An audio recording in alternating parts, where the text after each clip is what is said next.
Live the Goals Podcast, your place for motivation, life lessons, and laughter. Don't settle for wandering through a mundane life. Instead, let us help you reach your goals and live a fulfilling life doing what you love.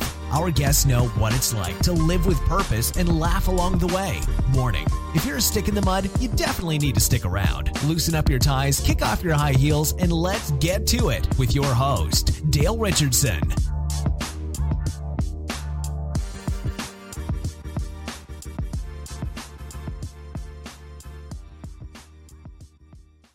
All right, friends and family, thank you for coming back to Live the Goals Podcast for another great interview. Today's guest is Nick Ruiz, and he is a contributor for Entrepreneur Magazine. And listen to this. He's a twice self-made millionaire entrepreneur who created millions in his 20s, and then again after the economic collapse in 2008 that led to a bankruptcy. Well, after rebuilding his millionaire net worth, he's achieved a higher-minded psychology, greater financial freedom, and full awareness of the science of creating success from scratch. Nick currently teaches students across the globe how to create entrepreneurship time freedom. Nick's second published book, right there, Success from Scratch, Mental Strategies for Success in the Survival of the Fittest Environment, will be released on July 18th, which by the time you see this or hear this, it will already be out. Nick, are you ready to help us set and reach goals that matter? Big time. And by the way, that intro was beastie, Dale. Seriously, I appreciate that, man. That's like top 3 intros I've ever had. Awesome. I love it. I appreciate it. And awesome. Thanks for having me on. Yeah, we're happy to have you, Nick. So I gave them the awesome bio intro of who you are. Tell us a little bit more about who you are. Well, I am like you said, twice self-made entrepreneur. So people kind of are like, what does that mean? This, that, the bottom line is, when I was in my late teens, I started in real estate with no money down, built a multi-million-dollar net worth by my mid-20s. And the important part is the 2008 crash. Okay, that's the highlighted climactic point. That crash forced me into bankruptcy. Okay. And the reason that's important is because a lot of people go through these negative things and these tough situations and trials. But even after the bankruptcy, I quickly bounced back.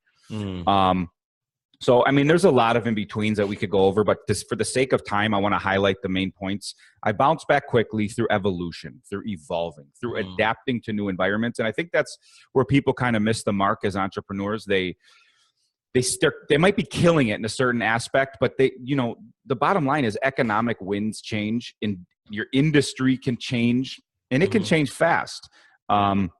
Things within your business can change, and adaptation and evolution is the key to that. And I look at everything based on evolution. I believe success is evolution. And what I exactly mean by that is the analogy with, if you look at like Darwinian evolution in nature, the economy and your industry you're in is nature. Okay. And if you don't adapt and evolve, you will get eliminated by the economy. And the upside polarization of that is, if you're constantly adapting and evolving to new times with new things and new strategies, nature, or AKA the economy we're talking about, will reward you. Yeah. It's just that simple. So I think I saw a lot of people after 2008 get washed out of the game, washed out of real estate, entrepreneurship, your business world, et cetera, and they're working jobs now. I know lots of people, because they looked at it as, well, I did this business thing or this entrepreneurship thing. I did what I was supposed to do in the economy that's so much bigger than me that I have no control over. You economy, it's your fault. And now I just can't do it anymore. Where it's like, no, it's actually your fault. Yes, the winds changed, but you need to maneuver, bob, and weave, and you actually can play the game. Just people need to understand what you're doing today that's killing it may not kill it tomorrow. So you better be prepared for that. And that's not a negative scare tactic. That's reality. And it's kind of exciting to know that as long as you're doing what you need to do and seeing what's coming and changing, you're going to win. You're going to be fine. Just if you don't, you get eliminated. Game over. Yeah, absolutely. And it should be really easy for us to kind of just grasp that whole concept of needing to evolve and change. Because, just look at technology, right? Think of all the things that are gone. because of technology. I mean, I know I was just talking to somebody the other week that talked about how fantastic, this peer-to-peer kind of economy is with like Uber and things of that sort. And then right after that, I had a conversation with somebody who said, think about the fact that all these Uber drivers will be out of a job soon, right? Because cars are going to be driving themselves. So how are you adapting?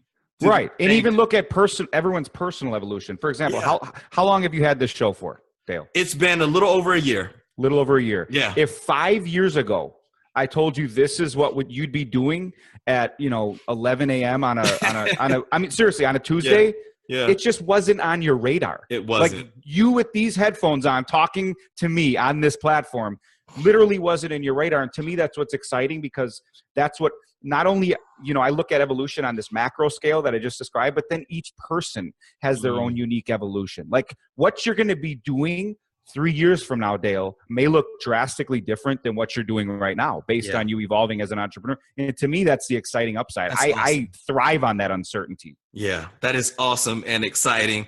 Nick, before we get too far down the rabbit hole here, I got to do what I do for every, because I'm having fun here. We're just having a great conversation, but I got to do what I always do. And that is, I try to always start with asking my guests to share something that made you laugh, made you smile, something that made you chuckle recently, just something funny that you experienced recently. Because I want us to remember that, hey, we gotta laugh with this evolution and this change too.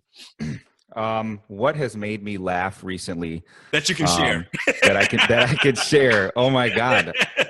What the hell made me laugh recently? That's a good question. We might almost have to come back to it. You know what? I one of the best stand-up comics I love right now is Sebastian Maniscalco. Have you heard of him? This Italian guy? I haven't, but I'll look for him. I love comedy, so I'll go look him up. He's one of my top stand-up guys right now.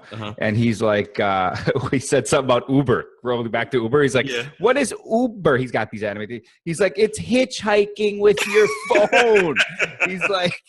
He's like 20 years ago, if a foreign guy comes up to your house in a sedan and says, get in, he'd be like, get the out of here. You know what I mean? Yeah. But now it's like that environment is welcomed as like, a foreign guy coming to your house in a black sedan with tinted windows says, get in the car. And you're like, okay, take me downtown. You have no idea who the person is. Right. He's like, are you Gegek? I mean, but it's just, it kind of correlates with the conversation we're talking about, how fast things change. Yeah, man. Crazy. Things change so much. And so let's jump back in. Now we can go back to the rabbit hole, right? Man, you touched on quite a few different things there about change, about how the economy changes, and the fact that people can't stay down when they hit that obstacle. I'd love to kind of go there first, right? Yeah. That obstacle. Tell us, take us back there to how you felt and thought about it while you were in it, right? So I get that now you're looking back at it and you're saying, hey, here's what I was able to do. But what was it like going through that? Because, I mean, I remember like the whole country was in chaos when that happened. Yeah, well, the thing of it is, when you're in the midst of the storm, it's not clear to you what's happening. It's not clear to you the upside. Like I can say with certainty now that my bankruptcy was the greatest event of my entrepreneurial career. It was what catapulted my massive evolution, et cetera. And that sounds crazy to people, like, oh my God, how could, you've made millions of dollars in your lifetime. How could you say the bankruptcy was the best part? It actually is. And what I can tell, for people listening is you'll know it once you're out of it. You'll see the clarity of what it did for you, the wisdom it made you assimilate into your bones. I call it a super experience. You're packing sometimes even decades of wisdom in a short period of time, because when you get whacked down to a certain level, your consciousness actually shifts completely. You see things completely differently. But when you're in the middle of it, the eye of the storm, it's miserable. Like I tell people, like I was miserable. Like when you've had money and then lost it, it's much more painful than always have been being broke. And I've been in both positions, so I can say that clearly. Like being up here and then crashing down is the worst. And my identity was interwoven in my career as an entrepreneur. That's something that we all go through, I think. So it's like my pride and ego. That was the biggest blow for me, my pride and ego. Like I was a miserable jerk to people. Like I wanted to hide in a corner. Like I just didn't want to talk to people because I was just, I thought I failed as a person when, really what it was a neutral event in space that you could just hold right here. It was just a dot on a timeline. But so many people, since they're so interwoven in their own career, they think it's them failing. And I just want people to understand that, like, the event was neutral. Yeah. Response to the events. And that's one of the chapters in my book, Success from Scratch, is most events are neutral. Your response is what dictates everything. Your response to the event. Yeah. It has upside. My bankruptcy had ultimate upside. Never would it. If you told me that while I was going through it, I would have slapped you. Yeah. You know what I mean? I would have been like, no, dude, get out of here before I hit you. None of this positive talk. I'm belly up. You know what I mean? Yeah, absolutely. But afterwards, you're like, oh, like it was just light bulb. Ding, ding, ding, ding, ding, ding, ding. You know what I mean? Absolutely. You know, what's funny is I used to practice bankruptcy law for a while early on in my law career. And the people that made it through, that did, you know, stuck with the plan, when changes needed to happen, they'd come to me, we take care of the changes. When I bump into them now, man, I mean, so happy. You know what I mean? They're happy to see me, and their life looks completely different than it, like you're saying, than what it felt like when they were going through that bankruptcy then. Yeah, as they approach it, they feel like they're approaching like the abyss. Yeah, like when they're signing when I was signing like bankruptcy documents, I thought I was just like diving into a black hole of nothing. Yeah, that's how you feel. It's hard to even explain, but it's not a good feeling when you're doing it at all. Right. Nick, when did you start to see something different? You know, when did you start to see something more than that miserable? It was after you were completely out of it. Yeah. Well, what it was number one, humans only do what they have to do. And the fortunate part of being backed up against the wall financially is it eliminates all this like conversation in your head where you can say like, well, what if this happens or what if that happens? You just have to do. You have to do because you have no choice. So that's the other built-in upside, by the way, of being broke or belly up, is the fact that you're forced into action, and a lot of the thoughts that filter what you would do but you might not because this might happen or so-and-so might think this or I might get this reaction. A lot of that automatically goes away. A lot of your like insecurity filters. So you just do what you have to do. And I quickly exhausted all contacts, resources, people, money, called everybody, you know what I mean, to try to really get something going. And eventually I put a deal together quickly and used the profits from that deal very strategically. I didn't buy anything. I used the profits to roll into more business, more opportunities, more contacts, more leads, more marketing, more deals. And quickly it spiraled upwards because I was very strategic, and I did change and adapt a lot of things. In the early days, I was high leverage, a lot of borrowing, a lot of banks and all this and that. And there's nothing, I tell people today, there's nothing wrong with leverage and borrowing whatsoever. In fact, it can be your best friend, but there's a way to do it. So I just swung the pendulum a little, and I'm a lot more liquid now. I'm a lot more strategic. If I do borrow money, it's in a very, very conservative way, you know, and it's just not max leverage and all those different things. I mean, in the early to mid 2000s, the banking industry was quite unique historically speaking. Yeah, that was a very specific kind of way banking was being done, and it was very loose. So, you know, it changed people's behavior. Like the borrowing requirements were a lot different to where the market responded. And I think that's part of the reason things crashed and the downfall happened. But I evolved. And most of the players I know that were in the game got washed out, you know, because they didn't evolve. They're like, oh, I tried this. This didn't work. It must not work. Game over. No. Right. Things work. It's just you didn't bob and weave. Yeah. What So I'd love to know what you're working on that you're really excited about now. What goals you have? What goal you're working on right now? I know the book's one of them. So if you want to talk a little more about the book, well, Success from Scratch, for sure. Well, a couple things. Number one, I do a couple things now on top of me doing all my real estate deals very regularly. I do have a reality show called In the Life. It's on YouTube and Facebook. Okay. I have a videographer, takes care of, you know, recording all the footage. It's real. It's not some fake one like TV. It's raw reality show. There's no outline I follow to try to entertain people. That's at youtube.com/Nick Ruiz Entrepreneur and facebook.com/Alpha Home Flip. I'm sure you can link it. And I'm not even trying to shout out my social channels, but those two things in specific, I just want to show people, like, I do teach this business to people. I show people how to create success from scratch as a real estate entrepreneur. I've done success from scratch multiple times. I've showed people how to do it. That's why I wrote the book. I trademarked the phrase success from scratch. It's my thing. Everyone has what the internal resources they need to create success from scratch. So I'm excited about the book, clearly, because this hasn't been written before. The items in this book aren't the fluffy, 10 steps to success. It seems like a lot of the quote unquote success material that's out there is a lot of the same stuff kind of recycled and reworded. I'm sorry. I've read a lot of it. I've seen a lot of it. Like, it's a lot of the same stuff that makes you feel good. This is raw, real. I'm telling you right now, what the concepts laid out in this book are so real, and they just haven't been written. Okay. So I'm very excited to shake people up with this, and because it shows where your conditioning came from. One of my first chapters is success is taught out of us.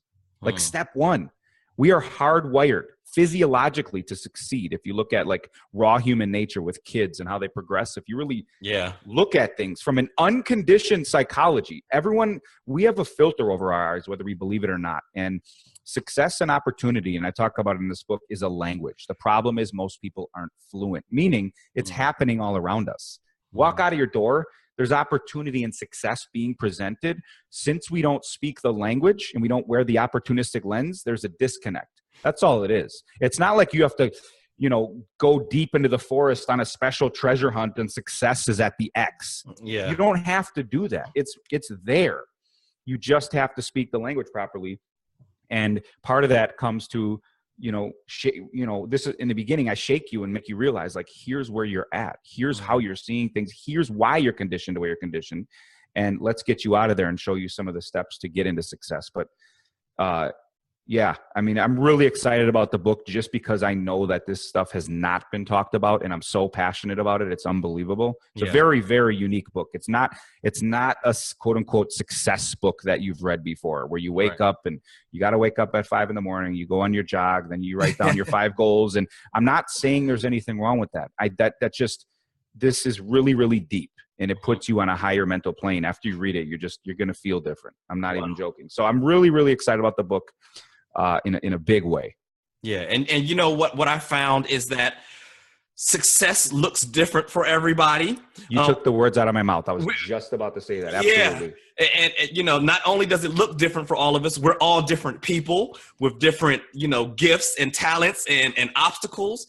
And so I always get nervous, and I'm using the word always, which makes me nervous. So I get nervous when I see people say it has to be this way. Right. When you say it had this one thing, right. And I'll just use an example. You must wake up early in the morning, or you must go to sleep, so forth and so on. That might work for some people, but it may not work for this one person. And I don't want that one person to think, well, I'm not meant to be successful because I can't do this one thing that this person is telling me. I love where you're going with that. Yeah. Yeah. And so I love how you talk about having to break us down first, right, in your book, and just understanding where we are. This might be different from what you talk about in the book, but I know sometimes, and I'd love to hear your thoughts on this, or where you take it. I like talking about babies sometimes, right? You see a baby try to stand up and walk and fall and try again and fall, and the baby doesn't stop trying, and the baby doesn't say, I guess I'm a failure. I guess I wasn't meant to walk. I guess maybe I'm just a failure and it's not for me. But, and this is what I thought of when you said it's success, it kind of gets beaten out of us. We get older and we fail something and we start thinking, I guess I'm not supposed to do that, rather than thinking like the baby. Or for the nerds out there like me, if you're playing video games, I don't play much anymore, but when I used to, I could play all day long, right? The game would end, I'd press reset or start again, and I just try again. So I would love to hear your take on that, or maybe how yours is different from that take. My take is very similar to your take. In fact, that baby example is literally, I wrote that in my chapter about how success is taught out of us, where what happens is they don't have the filter yet based on, we all have unique, like, first of all, let me touch on what you said earlier, which I'm agreeing with you more. You're very much thinking how I think, and that's cool. I don't run into a lot of people that see it from maybe this point of view, but yeah. A couple things. Number one, yes, and I write about this in the book, we all have a unique DNA and a unique life experience. Mm-hmm. So for me to make a blanket statement, I think it's irresponsible to say, these are the 10 steps to get to success. And then you get the Ferrari I have and all these things that people have. And I'm serious, but it's being said. Yeah, and I think it's irresponsible to teach someone that these are the exact 10 steps to success. Maybe you wake up at noon every day and hammer stuff out. I don't care what it is. Mm-hmm. Okay. And so I agree with you 100%. There is no mold that success is, and you have to fit in there or you don't create success. And the irresponsibility was saying these are the exact 10 steps to success, which again, there's a lot of books and materials out there that say these are the things to do to be successful. The problematic thing with that is that it defeats people immediately as soon as they don't see maybe, hey, step 1, 2, and 3 I do. Ooh, step 4 and 5, I could never do that. I guess I won't be successful. And it almost mentally defeats people. So I remove myself completely from that because I don't believe that there's a blanket series of things that every person does to be successful. Are there general habits and things we can model? Of course. Yeah. All right. Yeah. But persistence, resilience, now going back to human nature, because I love comparing everything to raw human nature and primitive physiology, which is identical to today. I don't care how many years you go back. Humans are humans. We just have fancy technology now. But the baby, they stand up, they fall, they stand up, they fall. They don't have the insecurity filters built in yet that the external environment, people, events, circumstances, aunts, uncles, teachers, etc., beat into us that you don't want to look stupid. You don't want to look stupid. You don't want to, you might hurt yourself. You might be dangerous. I use another example in my book, but like the kids. They see something on the counter, they're too short, they grab it, they grab it, they stack something up, and then they climb on that, and they might even put something else on. It's literally built in. No one taught them that you push the box forward and then you stand on that to go up. It's automatic. I want that, so I need to do whatever I need to do down here to get up and reach that. If you watch a true baby/toddler, no joke, that's what they do, and nobody taught them that. It was already in their instinct. Yeah. Last baby, we've gotten on this baby track here. It's important. It's very important to talk about babies because I'm serious. But you make a great point. Yeah. And I like talking about babies and toddlers too because they haven't had the chance to be corrupted and have success taught out of them yet. They're resilient. They're persistent. They can teach adults resilience and consistent action and persistence. Absolutely. They can teach adults just with their actions. Wow. Because clearly they will stand up until they walk.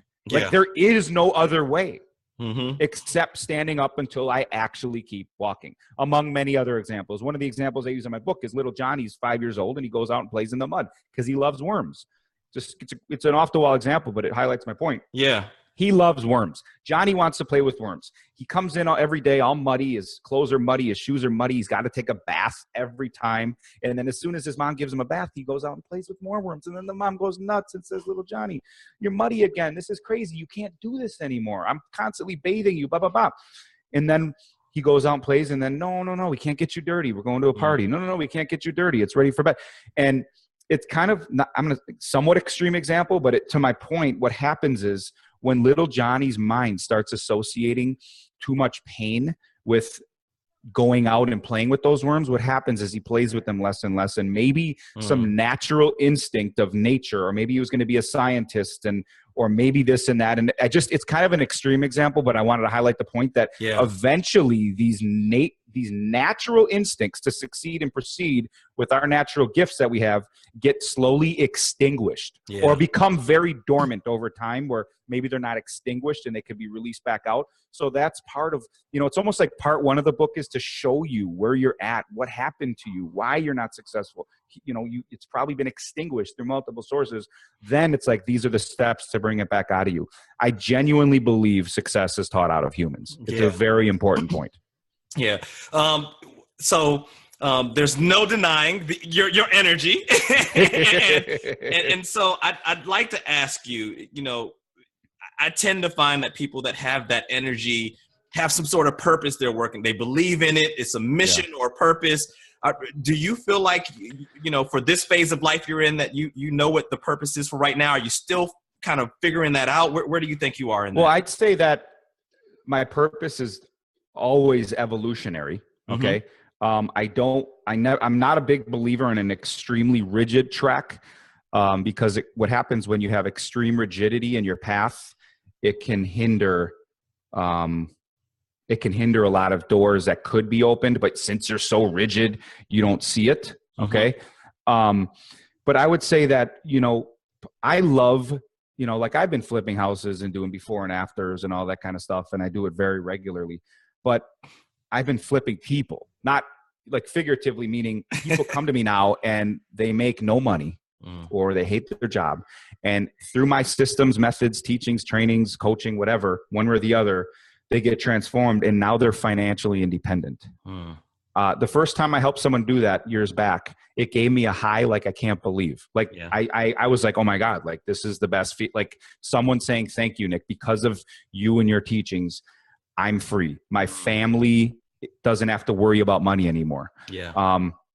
Financial independence. And I'm not one to promote watches, Ferraris, and big houses. Like forget all that. Listen, I say this, buy your freedom first, because freedom is a cash purchase. And I tell people this, like, if you want to go out to lunch with your dad on a Thursday afternoon, you have to pay for that with cash, not the bill for the food being there. Like if you don't have money in the bank, you need to go slave under some other job until he tells you you can go home and do lunch with your dad. So you need financial independence. I genuinely believe is a decent slice of the happiness pie. Does it create full-blown happiness, money? No, but when you are financially free to wake up and do what you want, when you want, how you want, with whoever you want, that makes life a little easier. So when I can help people convert at least to that point, I feel like that's a very purposeful thing to do, and I do enjoy it. I really, really enjoy that. Seeing that process, seeing someone go from broke to financially free is unbelievably rewarding. So again, is my purpose that and only that? I leave the door open for wherever things evolve. Who knows where it'll go? But right now, that seems to be a very solid way to go for me. Yeah, and that's why I say like this phase of life, because I agree with you, right? It evolves, it changes. Like you said, who knows where you'll be 5 years from now, what you'll be thinking and doing. And, you mentioned something else. You talked about coaching and Nick, it's, I think one of the things that people might miss about the importance of coaching was what you talked about earlier, where you talked about the fact that a lot of us don't speak the right language yet, right? And if maybe you're in real estate, but you don't speak that language yet, at least not as fluently as your coach, right? And so it is so helpful to have a coach in your life, one that does speak fluently and can help you translate the language that maybe you're not sure how to translate. And it's amazing to me. Even I'm gonna go. This may be a bit extreme, but even if your coach has no knowledge. Let's just say the coach has zero knowledge in whatever this thing is you're trying to do, but is somebody who is perceptive and caring and listens to you and what you're talking about and what you're going through. It's amazing how even that person can point out to you some very obvious things that just as people, we don't see it with ourselves. I can't tell you, Nick, how many times I've been in a conversation with somebody else who's a good buddy of mine and we're working and, I'll be talking about this problem I got, and I'm not sure how I'm going to solve it. And they'll just be like, Dale, you kind of already answered it. Right. Just do X, Y, and Z. And I'm like, oh, that was rude.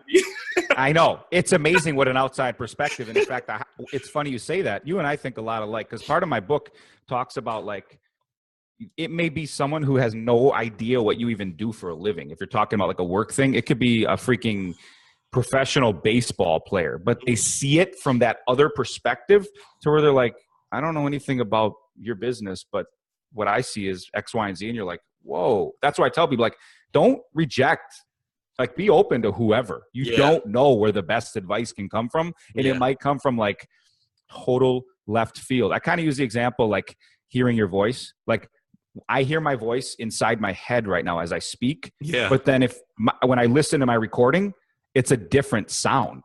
Mm-hmm. I mean, it's a completely different sound. I think that's where the kind of highlighting where you're talking about with problems, like we see our life like inside ourselves and looking out and hearing out when outsiders have that completely different approach. So that's why it is important to to accept, hey, I mean, some of it might be complete BS, but you know what? If a guy comes up to me from left field and says, hey, what about X, Y, and Z? You should maybe try X, Y, and Z. I don't just say, you don't know what I'm talking about. Get out of here. Mm-hmm. Even 99% of what they said could be wacky, but if there's a 1% seed where I'm like, I never quite thought of it that way. Yeah. That seed could sprout into who knows what. And to me, that's exciting. And that's why you should always be open-minded.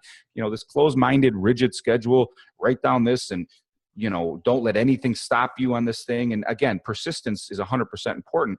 I just think people need to loosen up a little bit on their approach and focus more on what their end game is. And the way to get there can be a zillion different zigzags. That's okay. It's okay to zigzag. Yeah. And in fact, it's necessary for evolution. I would say that. Yeah. And I absolutely love the example you used. I hadn't heard that before. I hadn't thought about it before, but the difference between how you hear yourself right now as you're talking versus how you hear it when you listen back to it. That's a perfect example. It's literally completely different. Like it's just not the same sound in your head. They did a study with people, and they showed them two pictures of themselves, and they showed them the mirror image of themselves, and they showed them the whatever the other image is called. And so essentially it is the you see in the mirror versus the you that everybody else sees. And the much greater percentage of the people pick the mirror version as the one that they like the best, because that's what they see. Yeah, that's what you see all the time, right? Yeah, you don't even think that you look like this other person that everybody else sees. Yeah, no, I love studies like that. I really enjoy that kind of cool. It's interesting. It's very intriguing how the human mind and neuroscience works. Very cool. Wow. Well, Nick. Unfortunately, man, we're at the point where we kind of have to start winding down here. So we got a couple things I always do to wrap up the show, and the first one is to put you on the hot seat. So you ready for the hot seat scenario, Nick? Go for it, boss.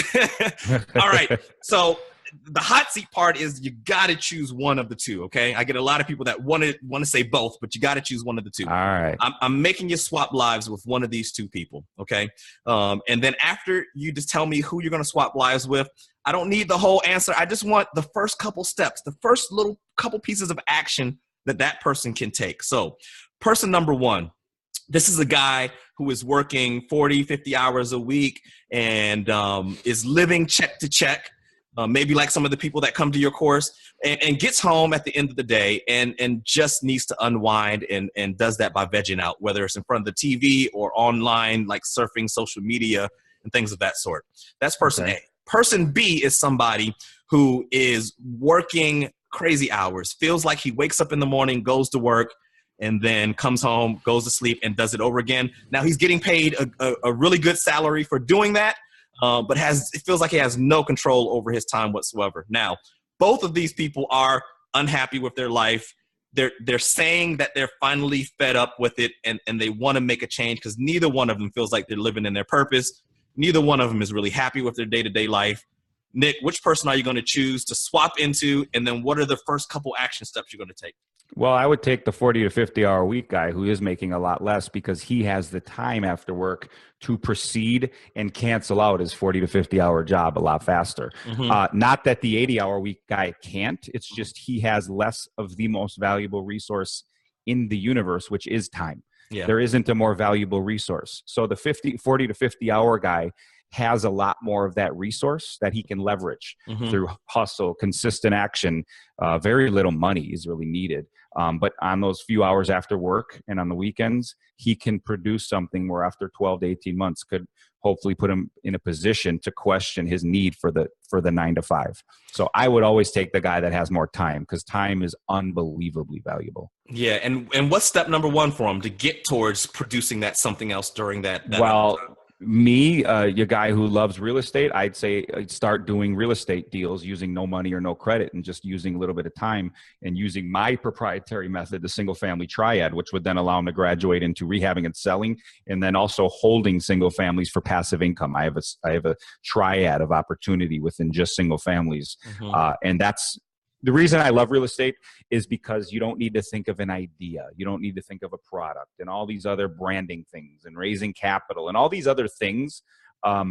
It's just right there. So it's a way to actually be an entrepreneur really fast without trying to be a genius and think of something super cool that everybody buys from you. That's what I would definitely recommend for him. Awesome. Thank you. Knock the hot seat out of the park. I appreciate it, Nick. Before we wrap up here, you said it kind of quickly earlier on. I would love for you to tell us where our friends and family can get in touch with you, where they can find you. So your websites again, please let us know that. And then after you do that, close us out by giving us either a quote or a phrase or a mantra or whatever it is that you might say to yourself or use when you need that little extra push. Yeah. Well, let's see. First of all, you can find me for the book. Go to successfromscratch.net. Yes, you can buy Success from Scratch on Amazon, but if you go to successfromscratch.net, there's an opportunity for you to get like a lot of bonuses, like even thousands of dollars worth of bonuses with book purchases. So you can go learn from that there. Alphahomeflipping.com is if you want to learn how to create success from scratch as a real estate entrepreneur. That's my main hub there. And then those two social channels, which I'll highlight again, youtube.com/Nick Ruiz Entrepreneur and facebook.com/Alpha Home Flipping.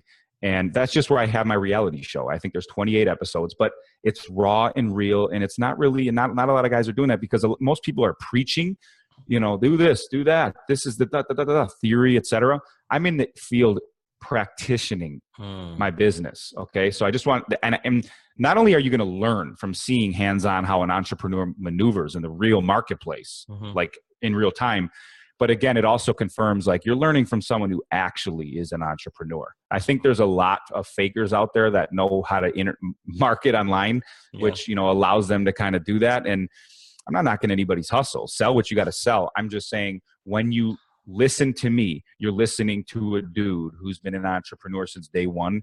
And as of the last year or so, I've been recording my entrepreneurial activities so you can really see, firsthand how I do things. Really cool.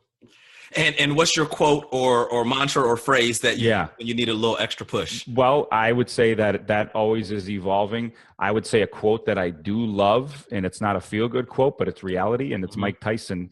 Everyone has a plan until they get punched in the face. I seem to be focusing on that quote a little right now. Everyone has a plan until they get punched in the face. And that's where I go back to, my thesis, which is blanket success advice that covers all parties. And I use the example of diet, biology. Some people eat peanut butter and it kills you. Some people eat peanut butter and it's a beautiful protein boost for the day that keeps them mentally sharp and ready to go. Yeah. That's success. Okay. So when you have this plan of the 10-step plan to success, what happens if you get punched in the face on step 3? Step 4 through 10 are going to look a lot different. That's why everyone has a plan until they get punched in the face. And my own thesis is your success is your unique evolution. I mean, I believe it with my soul. And I want people to embrace that because what it'll do is it'll allow them to accept certain things as opposed to constantly calibrating to these gurus of success and be like, well, if I can't do it that way, that means I might not be successful. You can be successful. Those are just those guys' rules, not your rules. They just said that, put it in a nice book, and it doesn't have to be your reality. There you go. That's a long thing there, but I did it.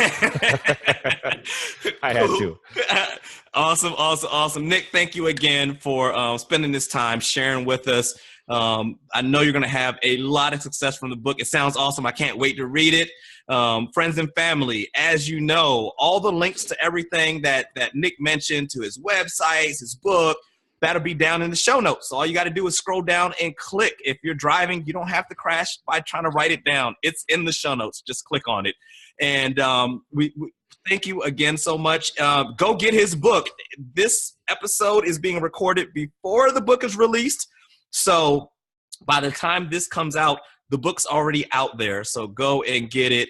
And friends and family, thank you for joining us. Remember to set goals that matter. And more importantly, live the goals you set.